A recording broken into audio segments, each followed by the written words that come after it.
Kaya, 8 Bulaga na lang. no, 8 Bulaga, pare. Yun kasi, di ba sa grand concert, we wanted sana na makasama ka namin sa grand concert. Pero yun ang isa sa mga naging challenge Yes, sa ating mga finalists natin. Oo. Kinanta nila yung Eat Bulaga theme song as yung ka-voice nila.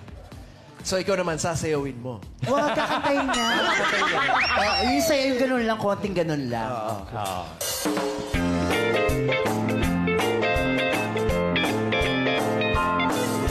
Mula Batanes hanggang Pulo, saan ka man ay halina kayo.